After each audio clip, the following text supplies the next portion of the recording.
Welcome, my name is Colleen Tauke and I'm the sewing specialist here at Fons and Porter. In this Quilting Quickly tutorial, I'm going to show you how to put together the rows in the quilt called stringing beads. You can see behind me.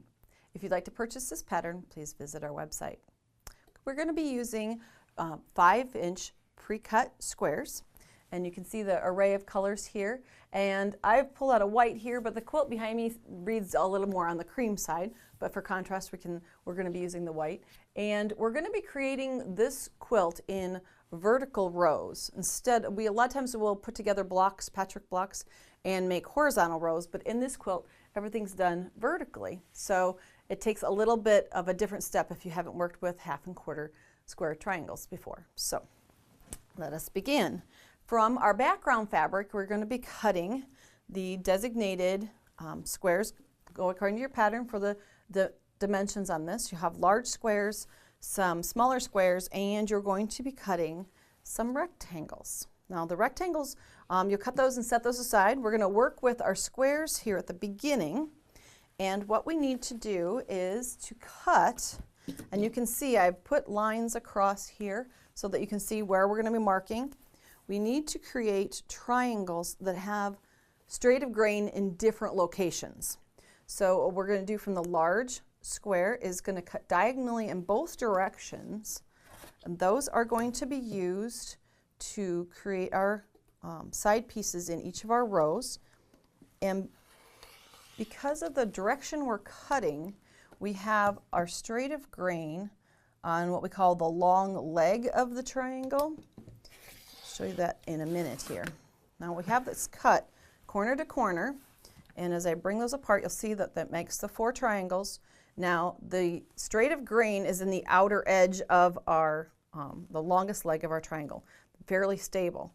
If we were to pull on these on the short legs, you'll find there's a lot of stretch on both of those. We want those to be the interior of our long rows. We want the stability of that straight of grain. So we're going to be cutting quite a few of those for our quilt. And those are called the A triangles.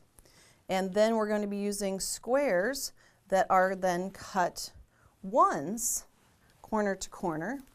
And that will create the bias going that long leg. So they're very different kinds of triangles. The stretch is in a different place. You'll see here, the stretch is now here on that long leg. The stability is in the outer, shorter legs. We're going to be using those as B triangles. Okay, we have some extras. Now I'm going to lay out the rows, the vertical row, so you understand how this is put together. We've got, I'll start with one here. All those 5-inch squares you don't have to do anything with. That's the fun part of this. The pre-cuts, you get to get into the design process right away. So we're going to use a square like this. Then we're going to be using 2 small triangles. This is the top of the row. Then we're going to be using those larger ones that we cut.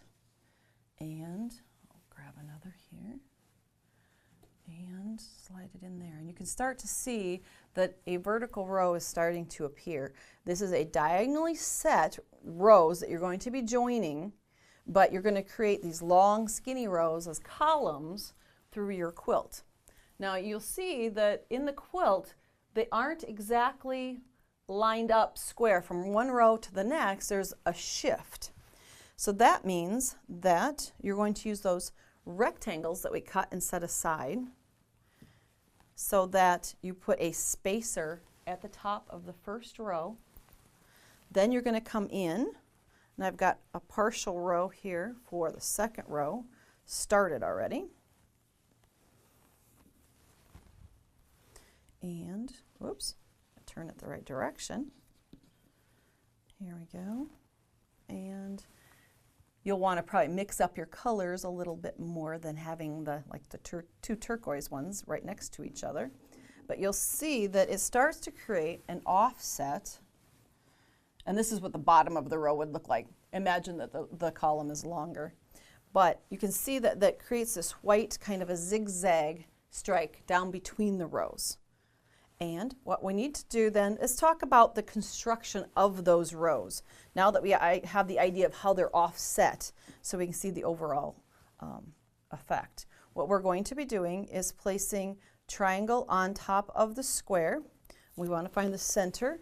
So it's a simple little pinch to put just kind of a little pleat in there or a little dent in the fabric so we can tell where centers are. Match those up, right sides together, and seam along. And I've got one that's partially done here.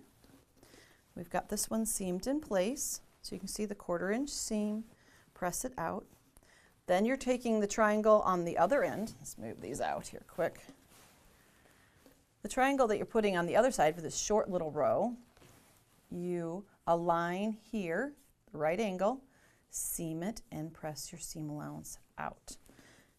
This triangle can be put on now, or it can be put on when the whole row is, the whole column is assembled already. But what I want to show you is putting on the next little short diagonal row. It has 2 large triangles. Follow the diagram in your pattern and it'll show you which of the triangles to use. You can see here the right angles aligned, seamed and pressed. And on the opposite side then, this one is seamed in place and pressed out. Now when you go to join these rows together, you're going to have that little locking spot right here. Right sides together.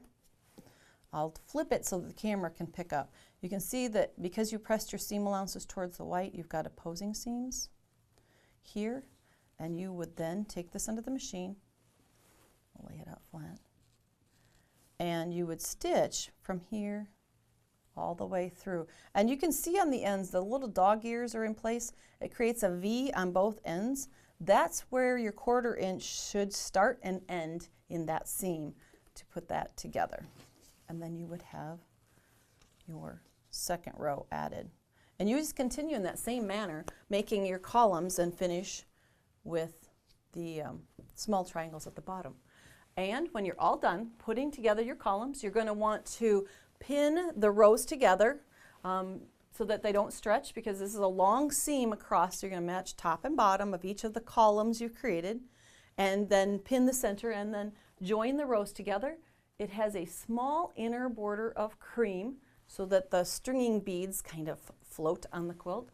Then an outer border, and finish with a fun red binding. And you've created your quilt. If you'd like to see more of our video tutorials, please visit our website. Thanks for joining me today.